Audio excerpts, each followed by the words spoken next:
Hello, welcome to HBM's Crypto-Corner for Wednesday, January 11th, 2023. We have a few things to talk about, so let's get started. First of all, we have an interesting story about Nessie review of 2022. The year 2022 has come and gone, so let's go straight into the eyewitness reports for the last 12 months. As ever, a visit to Gary Campbell's official Loch Ness Monster sightings register is required to see what he has logged. When you go to his 2022 page, we find 6 claimed sightings ranging from March to October. The first was on the 30th of March by documentary maker Jamie Huntley as he was in a car driven by Warren Speed. What he claimed to have seen was a dark dome-shaped object which briefly was in sight towards the Foyers Bay area, measuring 15 feet across and 7 feet high. Warren Speed stopped and reversed only to see concentric ripples on the lock surface, which was photographed. Driving down road past Boleskine Cemetery myself, as passenger in vehicle, I looked towards cemetery and then large object/creature in the lock caught my eye. At first I thought it was a big boulder or something, as first time to the area I don't know the layout. I said to my friend driving, "What's that? It's huge." I could see movement in the water breaking against it, so told friend to stop the car. Where the car stopped, trees obscured the view, so he reversed and the object/creature was fully gone. I had phone out and took pictures of the ripple in water expanding from point the object/creature disappeared down. The object/creature was reflecting the water, so it looked wet, almost like a whale skin crossed with a fish skin. It was dark in color, darker than the water surrounding it. There were dark grays, black, browns in color. It almost looked like a whale hump might look, breaking the surface minus the fin. There was definite movement, but didn't see too much of the movement before trees obscured it. It was very big size, at least 15 foot long, maybe bigger, around the middle of the lock. There was a small speedboat that came up the lock after my sighting, but wasn't anywhere near the spot I seen the object/creature, but wouldn't be surprised if they had seen it too in the distance. As they started circling around the area, using their speedboat as a reference, it was much larger than the boat. As an estimate, I'd say the object was around 7 foot height out of the water. The two men were actually there to film footage for a documentary on the monster. In such a situation, we like nothing better than professional filmmakers with professional equipment being in the right place at the right time to capture the monster. None of that happened, and so it was the case of what might have been if they had passed a minute earlier. The area of disturbed water and the eyewitness sketch are shown below.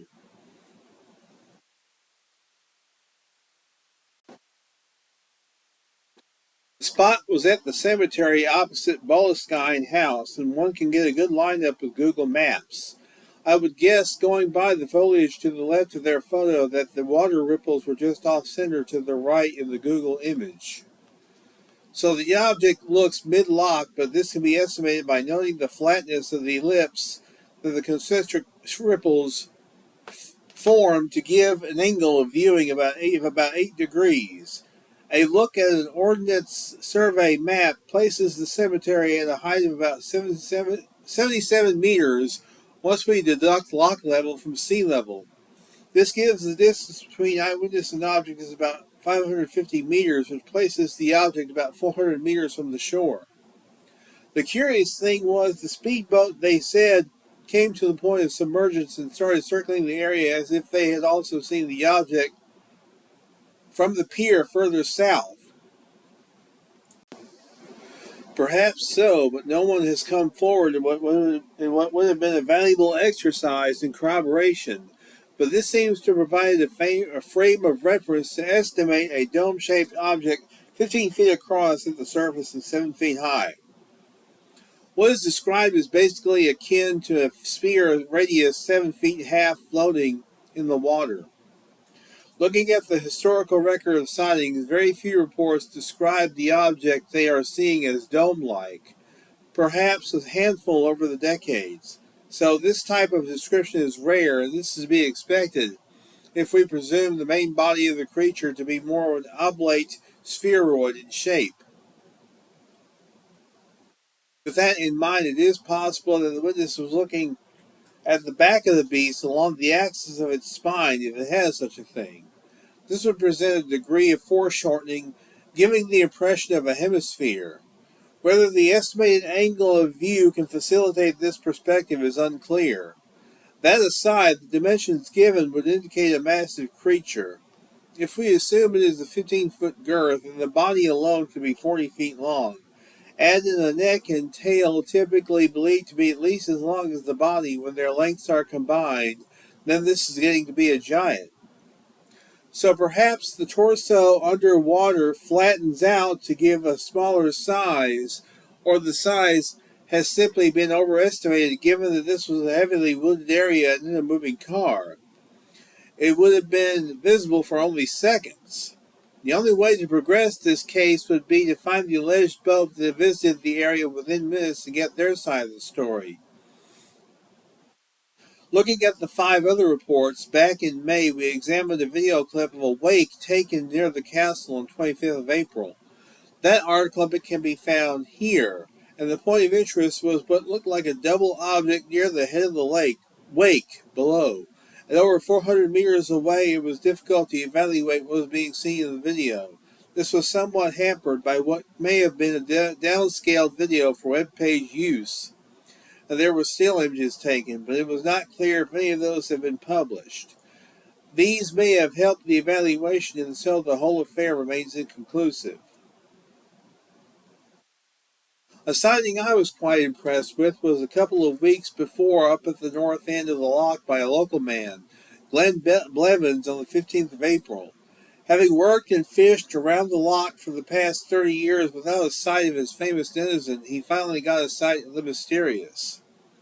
I was near Alduri Castle on Friday 15th of April working on the banks of the loch when I saw a large animate object in the water between both banks of the loch at approximately 9:30 a.m.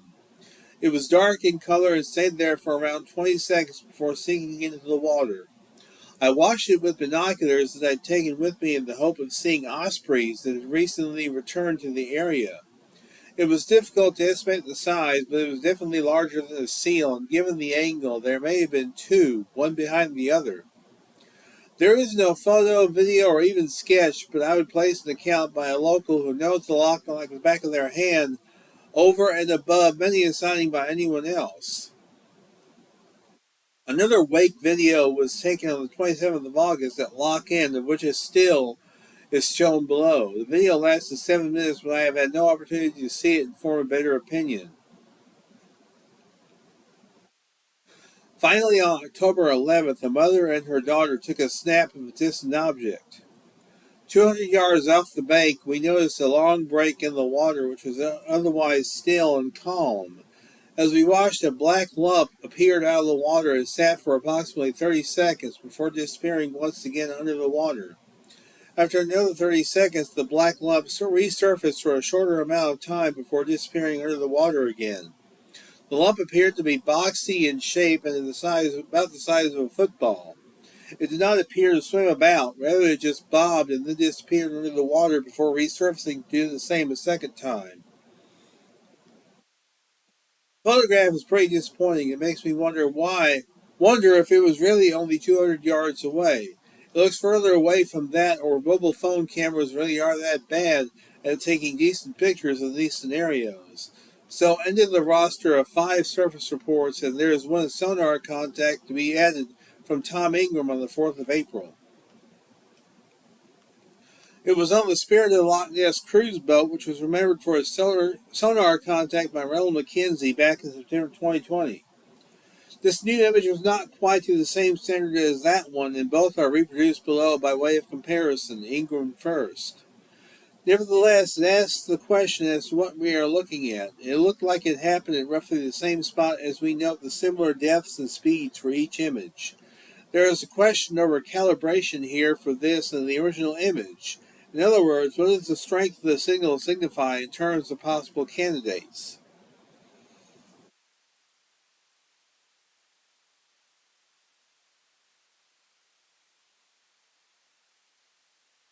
This allows for a better quantitative analysis of the data. What that means is passing down one or more objects of known size and density to a series of appropriate depths and use what appears to be on the sonar screen as a series of benchmark measurements. This would normally be a sphere which is either solid or hollow, containing gas or liquid. The choice of materials such as metal, plastic, or glass can also be important.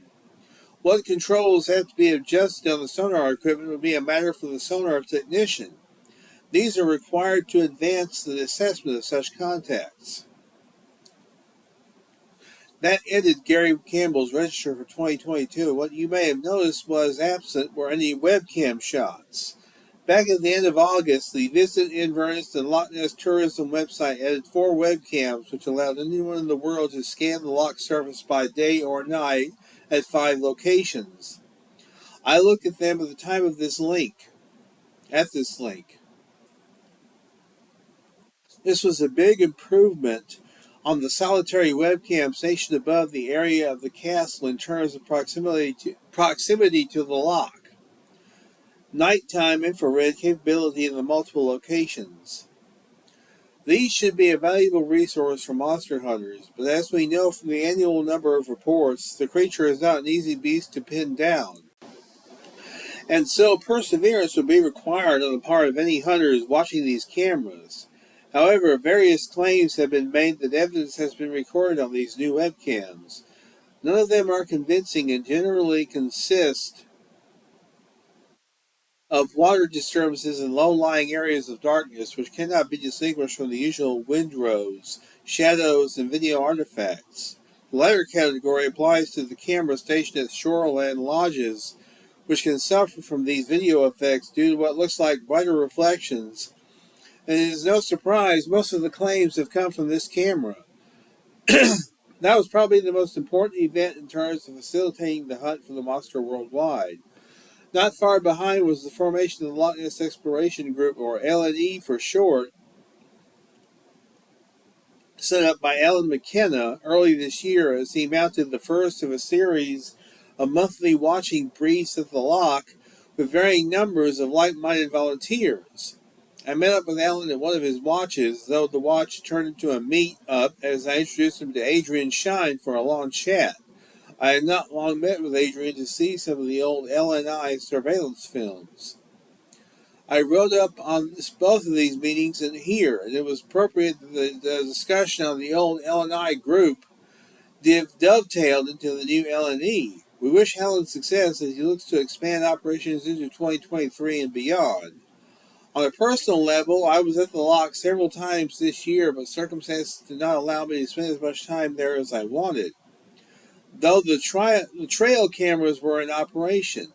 The year began with the publication of an e-book entitled How to Investigate a Loch Ness Monster Sighting, which covered the notable sighting by Richard Jenkins in 1973. This was followed in June by the publication of an article on the Hugh Gray photograph in the Journal of Scientific Exploration, which expands on the original articles I wrote over the years. I have been asked to contribute to another article for them in 2023, of which I will speak nearer the time. As for the rest of the year in the blog, these subjects included Arthur Grant and his 1934 land sighting, making contact with George Spicer's grandson, Nigel Spicer, examining Frank Searle's most famous photograph, beginning a statistical analysis of monster sightings in the James Gray photographs. Having said all that, I noticed that I had written only 26 articles this year, the lowest ever at one every 2 weeks. I plotted the annual numbers since I started in 2010 and got the graph below. Now, the number of annual articles actually peaked at 104 back in 2012 and has been declining ever since, apart from an uptick in 2016. At this rate, there will be 0 articles by 2026. The reasons for the downslope are various. The blog started with a rich seam of material to mine in 2010. All those classic photographs, films, and reports from the past 7 decades to examine and defend. The rich array of monster hunters, skeptics, and others to look back on, as well as tales of ancient kelpies and water horses. A lot of that material has been covered, but it is not exhausted, and there is always the odd new discovery. There was also the pandemic, which slowed down matters, and well, I've been busy with other projects unrelated to the Loch Ness Monster. There is, as ever, a backlog of subjects to write on, though not as long as other years. So 810 articles on the Loch Ness Mystery blog enters its 14th year. One wonders every January whether the next year will bring that piece of evidence that reproduces the events of 1960, when a young Tim Dinsdale captured a mysterious object plowing across the loch and triggered more than a decade of investigation. Nobody knows, though most will bet on the answer being no. However, I wish all readers a happy and prosperous 2023. It's just kind of an overview of 2022 in Loch Ness Monster history. And this is a really good blog to check out Loch Ness Monster news.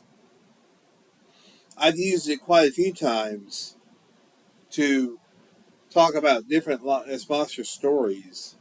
So, hope you guys enjoyed that. Some of you may remember that Rob Lowe had a series called The Lowe Files back in 2017. It was on the A&E network. Well, he says he had a near-death experience with Bigfoot. The encounter happened when he was filming his supernatural docu-series, The Lowe Files. Unless you were paying close attention to cable TV reality shows in 2017, you probably missed Rob Lowe's stint as a paranormal investigator. In his A&E docu-series, The Lowe Files, the actor and his then college-age sons explored a wide range of supernatural phenomena, from poltergeists to alien abductions, revealing an enthusiasm for all things woo, and an almost childlike tendency to want to believe. In one particular adventure deep in the mountains of Oklahoma, Lowe got a lot more than he bargained for. In a series of interviews following the series, the actor shared details of the deep woods camping trip that led to an incredible encounter with Bigfoot that left him fearing for his life. Read on to learn more. Lowe had waited a lifetime to look for Bigfoot. Of all the legends the family pursued, Lowe was particularly taken with Bigfoot. Interested, he said during the show's Television Critics Association panel, as reported by IGN, started with seeing the 1972 B movie The Legend of Boggy Creek as a child. There are very few things I can say with a totally straight face that I've waited my whole life to do, the actor tells sons Matthew and John Owen in the third episode of The Lowe Files. Going to look for Bigfoot is one of them. Every time I've tried to camp throughout my entire life, I've stayed up all night hoping to find Sasquatch. This passion led the crew to investigate the legend in not one but two episodes, first pursuing the extra-large ape in Northern California in the third episode before heading to Oklahoma to find the creature referred to as the wood ape by locals. While the first adventure found them teaming up with finding Bigfoot host Matt Moneymaker to try and lure Sasquatch out of hiding via a series of calls and knocks, it wasn't until they went camping in Oklahoma that Lowe's childhood dreams would come true. Or so he says, in a terrifying way. Lowe said he found himself surrounded by creatures in the Ozarks. After filming the docu-series, Lowe hit the press circuit to promote the show and appeared on The Tonight Show with Jimmy Fallon, sharing a clip of his family and a team of heavily armed Bigfoot pros watching shadowy thermal camera images and identifying glowing orbs they call eyes on it. While the clip doesn't necessarily offer a hard case for Bigfoot's existence, Lowe is enthusiastic. We found ourselves 200 miles in the Ozark Mountains where no human being would ever be at 3 in the morning, surrounded by creatures that were making this noise, he said, imitating an ape-like whooping. He shared more details about his incredible encounter with what locals called the wood ape with Entertainment Weekly, as reported by Entertainment Tonight, saying, I was lying on the ground thinking I was going to be killed, then admitting that he knew he sounded like a crazy Hollywood kook. The Bigfoot researcher. I hate when they call people Bigfoot experts. There are no Bigfoot experts. I got news for you. The Bigfoot researcher they worked with later set the record straight. Months after Lowe's audacious claim, Brian Brown, part of the North American Wave Conservancy, NAWAC, that had accompanied the Lowe's to the mountains of Oklahoma, shared his version of events in a blog entry on the organization's website provocatively titled, "My Long Strange Night with Rob Lowe."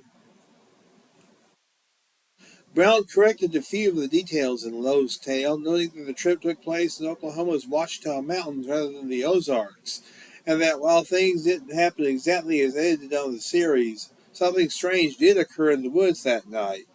First, Brown said he heard a couple of whoops early on, including one he described as being so perfectly clear he was initially convinced the production crew had faked it. While the show makes it look like another member of the NAWAC crew admits to making the whoop, Brown says that wasn't the case and that it doesn't fit with the group's level of dedication.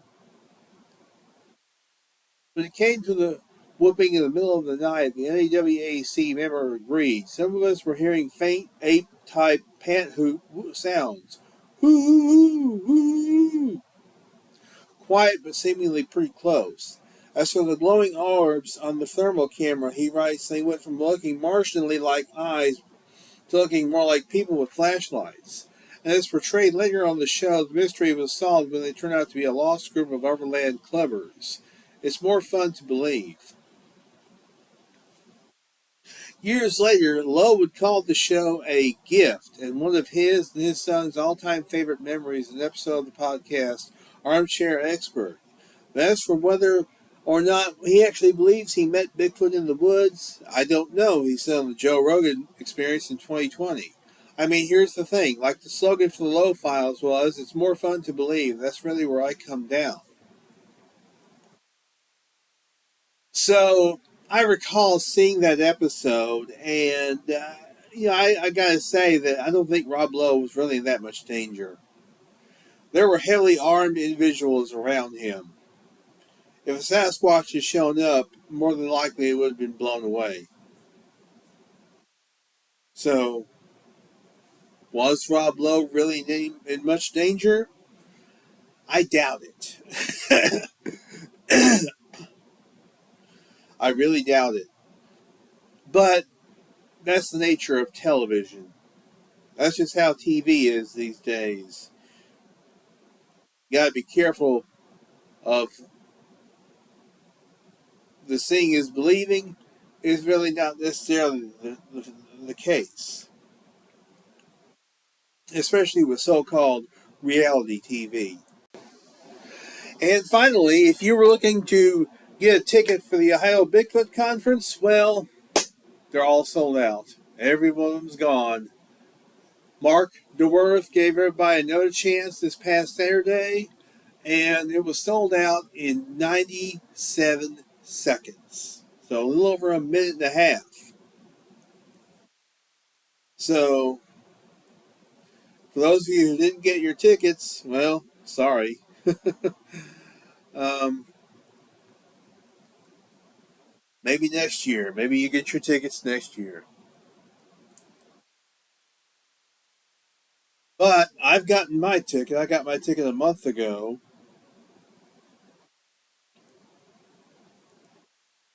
So I'm looking forward to going to the OBC this year. They'll have, as speakers, there have been so far announced, Cliff Barackman, Renee Holland, Adam Davis, and David Beccaro. Those are the four that have been announced. There's a fifth speaker yet to be announced. And the website is OhioBigfootConference.com. They are also on Facebook. There is a Facebook page for the Ohio Bigfoot Conference for those of you who are on Facebook. So if you guys want to check that out, you can. So the LBC should be a lot of fun. It always is, actually. So I'm looking forward to it. And that's going to do it for this week. I want to thank you very much for tuning in. You guys are the heart of the show. I always say that, but I always mean it. And I'll continue to do this as long as you guys want me to. And hey, until next week, y'all be good or be good at it. This is HBM's Crypto Corner.